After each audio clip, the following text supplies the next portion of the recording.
ওয়ালাইকুম আসসালাম। Shut up! বেশি ফাজলামো হয়ে যাচ্ছে দৃষ্টি। ফাজলামো কোথায় করলাম বাবা, যা সত্যি তাই বললাম। না, তুই সত্যি বলিসনি। ওই ছেলের সাথে বৃষ্টির কোনোদিনই বিয়ে হবে না। এসব তুমি কি বলছো বাবা? সত্যি বলছি। এই ছেলে, তুমি এই মুহূর্তে আমার বাড়ি থেকে বেরিয়ে যাও। বাবা, বাবা তুমি ওকে অপমান করছো। ওর মান সম্মান কে আছে যে আমরা ওকে অপমান করব? যার বাবা টাকার জন্য ছেলেকে বিক্রি করে, সে বাড়িতে বউ হতে না পেরে তুই বেঁচে গেছিস মা। আপনাদের যা খুশি আপনারা আমাকে বলুন, আমার শ্রদ্ধেয় বাবাকে কোনো খারাপ কথা বলবেন না। যে বাবার নামের আগে বেশ গর্ব করে শ্রদ্ধেয় শব্দ উচ্চারণ করলে, তোমার সেই বাবাই বৃষ্টির সাথে তোমার বিয়ের প্রস্তাব প্রত্যাখ্যান করেছে।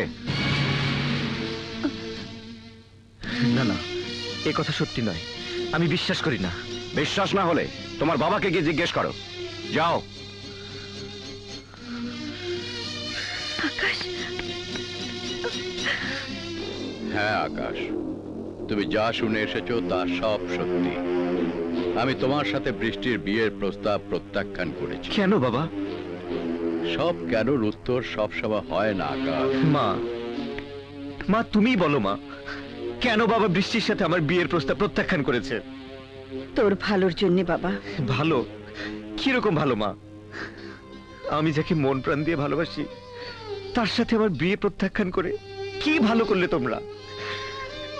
যে বৃষ্টির বাবা এত উঁচু তলা থেকে এসে আমাদের সাথে সম্পর্ক গড়তে চাইলো, সেই বৃষ্টির বাবাকে প্রত্যাখ্যান করে দিয়ে আমার কি ভালো করলে তোমরা? বাবা, তোমার বিচারের উপর আমার সবসময় শ্রদ্ধা ছিল। কোনোদিন কোনো বিচারে তুমি ভুল করোনি। তুমি অবসর নিয়েছো বলে কি তোমার বিচার বুদ্ধি অবসর নিয়েছে বাবা?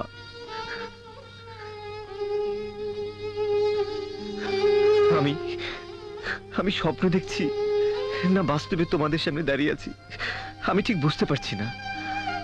আজ পর্যন্ত আমার মনে পড়ে না এমন একটা জিনিস যা আমি চেয়েছি তা তোমরা আমাকে দাওনি। আমার সব চাহিদা তোমরা এতদিন পূরণ করে দিয়েছো। আমার সব আশা আকাঙ্ক্ষা আমার মনে জন্ম হওয়ার আগেই পূর্ণ করার আনন্দ আমার বুকে এসে জমেছে। আজ এই একটা চাওয়া পূরণ করতে পারবো না বলে আমি করজোর তোর কাছে ক্ষমা ভিক্ষা চাচ্ছি বাবা। বাবা, আজ জীবনে প্রথম তোর একটা চাওয়া আমি পূর্ণ করতে পারিনি। এর জন্য আমার মনে যে দুঃখ, সে দুঃখ আমি বুকে সয়ে নিতে পারবো। তবুও বৃষ্টির সাথে তোর বিয়ে আমি মেনে নিতে পারবো না বাবা। তুই আমাকে ক্ষমা করে দিস, আর এই ব্যাপারে কোনোদিন কোনো প্রশ্ন তুলবি না। বাবা,